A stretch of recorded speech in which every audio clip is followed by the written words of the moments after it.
அஸ்ஸலாமு அலைக்கும் வரஹ்மத்துல்லாஹி வபரகாத்துஹு. எல்லாரும் எப்படி இருக்கீங்க? அல்ஹம்துலில்லாஹ் நான் ரொம்ப நல்லா இருக்கேன்.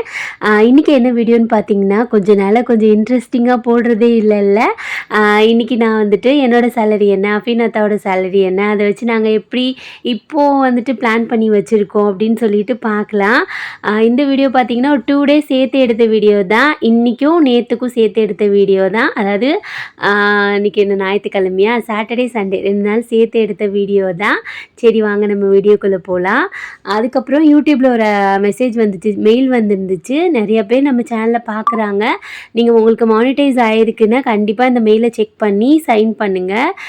ஏன்னா நமக்கு போனஸ் பாயிண்ட் கிடைக்கிறதுக்கு நிறையா சான்ஸ் இருக்குது. சும்மா பண்ணி வைப்போம், காசாக பண்ணுமா, சைன் அப் தானே, அதனால் பண்ணி வைக்கலாம். இந்த மாதிரி தான் நான் ஒன் டைம் பண்ணி வச்சேன்னா அந்த மெயில் வந்ததை பார்த்து எனக்கு போனஸ் கிடச்சிச்சு. அதனால நான் சொல்கிறேன். அது என்னன்னு சொல்லிட்டு நான் ஸ்க்ரீனில் போடுறேன் உங்களுக்கு. நேற்று வந்துட்டு என்ன சமைச்சேன்னா, புளியான மாங்காய் முருங்கைக்காய்லாம் போட்டு புளிக்குழம்பு மாதிரி ரெடி பண்ணிவிட்டு அப்பளம் பொரிச்சிட்டு அவிச்ச முட்டை ரெடி பண்ணேன். காலைல எழுந்திரிச்சோன்னே எப்பயும் போல் கொஞ்சம் பரபரப்பாக தான் இருக்கும். ஸ்கூல் இருந்தாலும் சரி இல்லைனாலும் சரி. எந்திரிக்கிற டைம் மட்டும் கொஞ்சம் 1/2 hour தள்ளி எந்திரிக்கிறேன். ஏன்னா காலைல அஃபீனாத்தா குக் பண்ணி வச்சுட்டு போகணும்ல, நான் எனக்கும் லஞ்ச் பேக் பண்ணி எடுத்துகிட்டு போகணும். பக்கத்து வீட்டு அக்கா ஊருக்கு போயிருந்தாங்க போல் இருக்குது, கொஞ்சம் முருங்கைக்காய் கொடுத்தாங்க.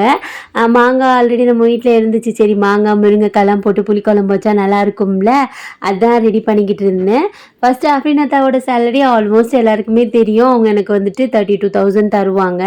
அது ரெண்ட்டுக்கும் எங்களோட சாப்பாடு செலவு மற்றபடி கொஞ்சம் நான் அதில் சேவிங்ஸ் பண்ணுவேன். ஆல்ரெடி நான் அந்த வீடியோ போட்டிருக்கேன். நிறைய பேர் வந்துட்டு என்னோடய சேலரி கேட்டிருந்தீங்க, ஃபஸ்ட்டே கேட்டிருந்தீங்க.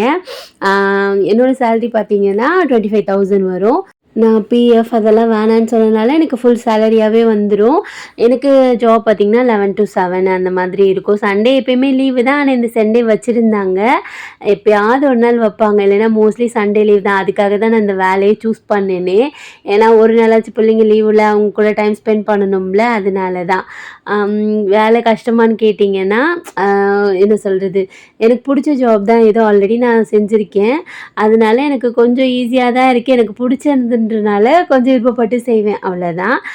அன்றைக்கி அப்படி சொல்லிடுறேன். அன்றைக்கி டேயில் காலையில் பிரேக்ஃபாஸ்ட்டுக்கு என்ன ரெடி பண்ணியிருந்தேன்னா, கிர்னி பழம் வாங்கியிருந்தேன்னா, அடிக்கிற வெயிலுக்கு இப்போலாம் காலைல ஜூஸ் குடிச்சிட்டு போனால் தான் கொஞ்சம் பிரிஸ்காக இருக்குது. ஏதாவது சாப்பிட்டுட்டு போனால் கூட வேர்த்து கொட்டி ஒரு மாதிரி படபடன்னு வந்துடுதா, அதனால் ஜூஸ் கொஞ்சம் எடுத்துக்கிறது. இப்போல்லாம் வெறும் சக்கரை மட்டும் போட்டு மிக்ஸி ஜாரில் நல்லா அடிச்சிட்டேன், அவ்வளோதான். இதுதான் அன்றைக்கி பிரேக்ஃபாஸ்ட்டு. புளிக்குழம்பு சூப்பராக இருந்துச்சு. மாங்காய் முருங்கைக்காய் போட்டோன்னே கொஞ்சம் காரமாக வேறு வச்சுருந்தேன்னா, அதனால் ரொம்ப நல்லா இருந்துச்சு. அவ்வளோதான். எங்கள் 2 பேரோட சேலரி பார்த்தீங்கன்னா, அஃபீனாத்தா சம்டைம்ஸ் ஒரு 1000 கம்மியாக கொடுப்பாங்க, 2000 கம்மியாக, 13 வைங்களேன் அஃபீனாத்தாவோட சம்பளம். என்னோடய சம்பளம் வந்துட்டு 25. அதில் வந்துட்டு ஒரு 2000 வந்துட்டு பெட்ரோல் போடுறதுக்கு அதுக்கு இதுக்குன்னு செலவு பண்ணிடுவோம். நான் அஃபீனாத்தா கொடுத்துருவேன் அந்த 2000. நான் ஆட்டோவில் போனாலும் 2000லாம் வராதுங்க, அதுக்கு மேலேயே வரும். அதனால் நான் சரி இப்படில போனால் போதும், நம்ம ட்ராப் பண்ணுதில்ல, பெட்ரோல் ஊற்றணும்ல, அதனால் வந்துட்டு டெய்லி 100 ரூபான்னு பார்த்தா கூட 3000 வரும். 2000 அங்கே கொடுத்துருவேன். 3000 வந்துட்டு எங்கள் மாமியார் வீட்டுக்கு ரெண்ட் அனுப்பணுமா, அதனால் அதுக்கு அமுச்சிடுவேன். அவ்வளோதான். அந்த 5000 அப்படியே போயிடும். அப்புறம் 20,000 மட்டும் இருக்கும். இப்போது நம்ம கார் வாங்கியிருக்கிறனால அதுக்கு ஒரு 10,000 ருபீஸ் கண்டிப்பாக எடுத்து வைக்க வேண்டியது இருக்கா. ஏன்னா வந்துட்டு நாங்கள் ஃபஸ்ட்டு இஎம்ஐயில் தான் வாங்கலான்னு இருந்தோம். நிறைய சிஸ்டர் வந்துட்டு வேண்டாம் கஷ்டமாக இருக்கும் அப்போலாம் எனக்கு பர்சனலாக கூட மெசேஜ் பண்ணாங்க. அவங்க நல்லதுக்கு தான் சொல்லியிருக்காங்க. இப்போ கூட எனக்கு நல்லா புரியுது. அதனால் அதை நாங்கள் இது பண்ணிட்டோம். அந்த இஎம்ஐயில் இது பண்ணிவிட்டு செகண்ட்ஸில் தான் வாங்கியிருந்தோம். அதுக்கு ஒரு ஜுவல்லோன் மாதிரி வச்சுட்டு தான் ஃபுல் பேமெண்ட் கொடுத்து தான் நாங்கள் வாங்கினோமா. அந்த ஜுவல்லை வந்துட்டு இது பண்ணணும்ல, அதுக்காக 10,000 நம்ம கட்டணும்னா தான் கரெக்டாக இருக்குன்னு சொல்லிட்டு 10,000 அதுக்கு பிளான் வச்சுருக்கேன்.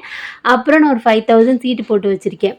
அதில் அப்படியே 5,000 கட்டிடுவேன்னா அதில் 15,000 போயிடுச்சா, மீத 5,000 இருக்குது. அதில் நான் என்ன பண்ணுவேன்னா, மந்த்லி ஒன்ஸ் வந்துட்டு நாங்கள் வெளியில் போவோம். ஆல்ரெடி தெரியும், எங்கேயாவது கொஞ்சம் வெளியில் போவோம். இல்லைன்னா இந்த மாதிரி ஊருக்கு போகிறப்ப வந்துட்டு ஃப்ரெண்ட்ஸ் கிட்ட யாருக்கிட்டாவது காசு வாங்கினேன்னா திருப்பி கொடுத்துருவேன். சடனாக இப்போ ஊருக்கு போகிறோம் பிளான்லாம் இருந்துச்சுன்னா திருப்பி கொடுத்துருவேன். அப்படி இப்படின்னு சொல்லிட்டு நம்ம எப்படி சம்பாதிச்சாலும் ஏதாவது ஒரு செலவு கண்டிப்பாக வந்துகிட்டே தான் இருக்குது. ஆனால் உண்மையாக சொல்கிறேங்க, நான் புதுசாக கார் வாங்கியிருந்தா கூட கொஞ்சம் யோசிச்சிருப்பேன். அது கொஞ்சம் எக்ஸ்பென்சிவாக இருந்திருக்கும். இது பார்த்திங்கன்னா கொஞ்சம் என்ன சொல்கிறது, ஒரு அல்ஹம்துலில்லாஹ் அல்லாஹ் வந்துட்டு இவ்வளோ கம்மி ப்ரைஸ் நமக்கு கொடுத்தது வந்துட்டு ஒரு மாதிரி சந்தோஷமாக தான் இருக்குது மனசுக்குள்ளே. அந்த மாதிரி தான். அதனால் எனக்கு அவ்வளோ காசு செலவு பண்ணணும் இல்லைன்னா மினிமம் பார்த்திங்கன்னா 8 லேக்ஸ் கம்மியாக நம்ம பட்ஜெட்டில் பார்த்தா கூட 8 லட்ச ரூபாய் குறைஞ்சி காரே இல்லையா. ஆனால் இது கொஞ்சம் பெட்டராக இருந்துச்சு எனக்கு. அதுக்கு ஃபஸ்ட்டு என் சப்ஸ்கிரைபர் சிஸ்டர்ஸ்க்கு, அப்புறம் என் பர்சனலாக மெசேஜ் பண்ண எல்லாருக்குமே ரொம்ப தேங்க்ஸ் சொல்லிக்கிறேன். ஏன்னா நான் அப்போ தான் யோசித்தேன். ஒரு சிஸ்டர் சொன்னாங்க, கடன் வாங்கி கார் வாங்காதீங்க, இஎம்ஐயில் வாங்காதீங்க, எல்லாமே சொன்னாங்க. நான் வந்துட்டு மெசேஜ் எல்லாம் நான் படிப்பேன். அந்த மைண்டில் எனக்கு ஓடிக்கிட்டே இருக்கும். எனக்கு பேட் கமெண்ட்ஸ் பண்ணாலும் சரி, நல்லதை கமெண்ட்ஸ் பண்ணாலும், அட்வைஸ் பண்ணாலுமே நான் கண்டிப்பாக படிப்பேன். அது என் மைண்டில் ஓடிக்கிட்டே இருக்கும். ரொம்ப நம்மளை ஹர்ட் என்ன சொல்கிறது, ரொம்ப பர்சனலாக மனசில் ஒன்று வச்சுட்டு அந்த கமெண்ட்ஸை பார்த்தாலே தெரிஞ்சிடும் அவங்க வந்துட்டு நம்மளை வந்துட்டு இன்சல்ட் பண்ணுற மாதிரி தான் பண்ணுறாங்க. அந்த மாதிரி கமெண்ட்ஸை மட்டும்தான் நான் இக்னோர் பண்ணிடுவேனே தவிர, மற்றபடி இந்த மாதிரி சொல்கிறதெல்லாம் நான் அப்சர்வ் பண்ணி வச்சுட்டு அந்த மாதிரி செய்ய தான் நான் ஃபாலோ பண்ணுவேன். அந்த மாதிரி தான் பண்ணேன். நீங்கள் சொன்னனால தான் கொஞ்சம் வந்துட்டு எனக்கு போய்கிட்டு இருக்கு. இன்ஷால்லா வந்துட்டு சீட்டு போட்டிருக்கேன்னா அதை அப்படியே எடுத்துகிட்டு ஒரு ஜுவல் கடன் வேறு இருக்கா, ஃபஸ்ட்டு அஃபினத்தா வாங்கினது ஒன்று இருக்குது, அதை அப்படியே அடைச்சிடுவேன். இன்ஷால்லா அப்படி தான் பிளான் பண்ணி வச்சுருக்கேன். அல்ல என்ன நாரான்னு பார்க்கலாம். ஃபஸ்ட்டு சாட்டர்டே எல்லாமே போயிடுச்சு. இது சண்டே. இன்றைக்கி மார்னிங் எடுத்த வீடியோ தான். இன்றைக்கும் சொன்ன மாதிரி எனக்கு ஆஃபீஸ் இருக்குது, ஆனால் 4 o'clock வரைக்கும் தான் இருக்குது.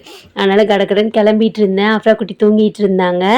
டீயை போட்டுட்டு நேற்று வச்ச புளியாண்டுமே கொஞ்சம் இருந்துச்சா, அதை சூடு பண்ணி வச்சுட்டு இப்போ வந்துட்டு நெக்ஸ்ட் மந்த்து வந்துட்டு எங்கள் மாமா பொண்ணுக்கு என்கேஜ்மெண்ட் இருக்குது.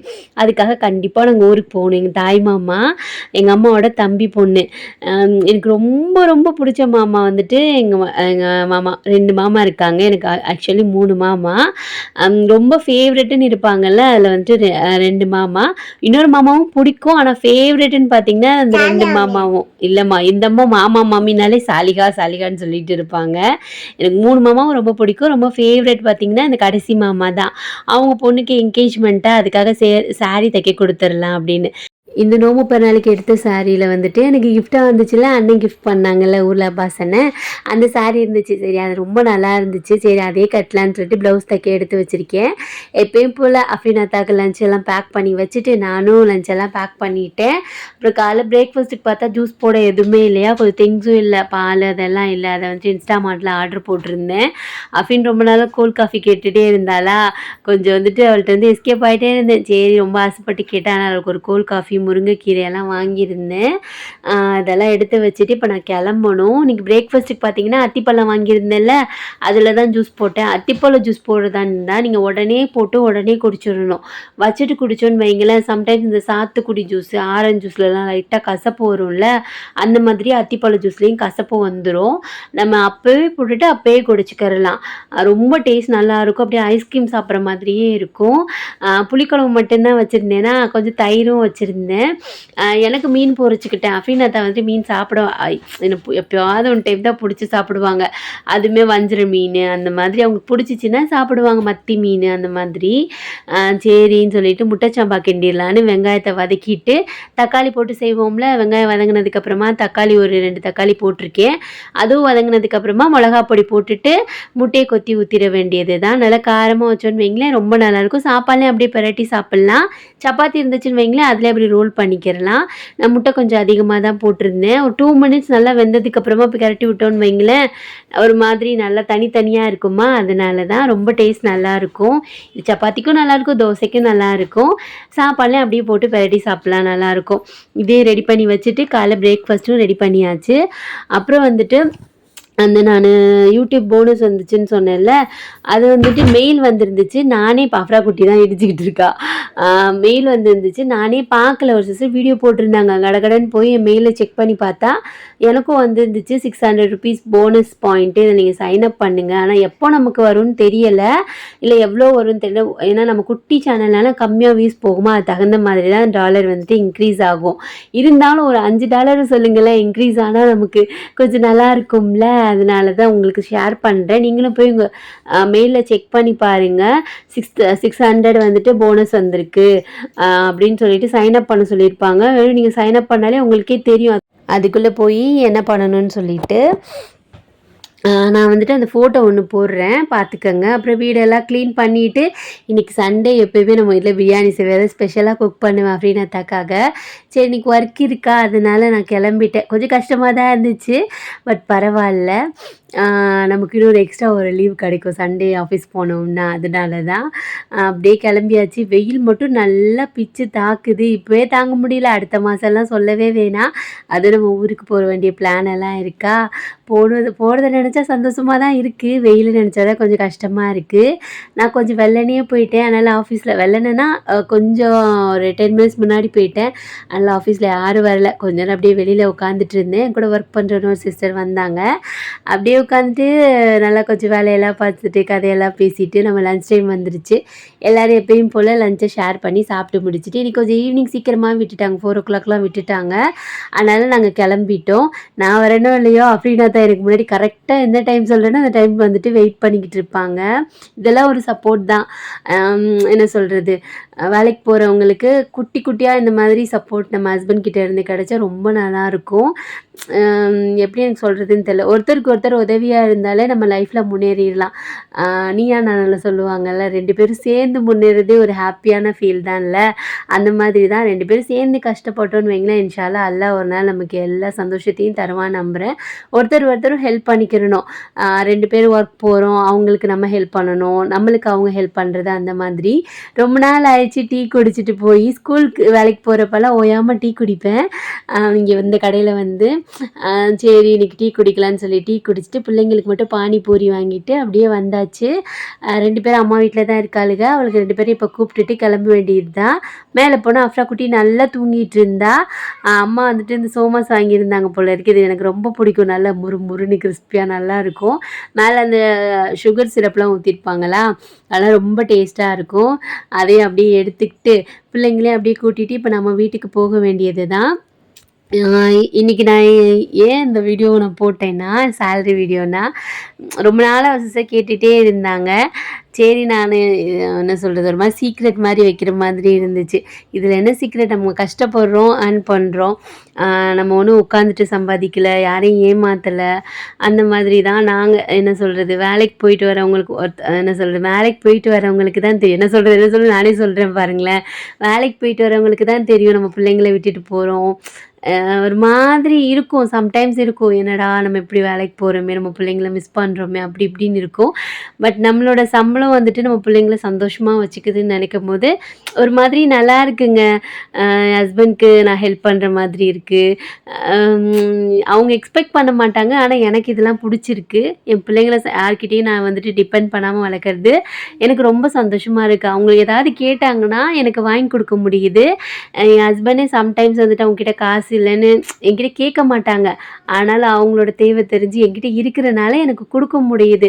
அந்த மாதிரி இருக்கும்போது எனக்கு ரொம்ப ஹாப்பியாக ஃபீல் இருக்குது. அதே மாதிரி என்கிட்ட இல்லாதப்பவும் அவங்க கொடுப்பாங்க. அந்த மாதிரி நம்ம ஷேர் பண்ணிக்கிற வேண்டியதான். லைஃப்பை எப்படி ஷேர் பண்ணுறோமோ அதே மாதிரி இந்த மாதிரி எல்லாத்தையும் ஷேர் பண்ணிக்கணும்னு நான் நினைக்கிறேன். நீங்கள் என்ன நினைக்கிறீங்க?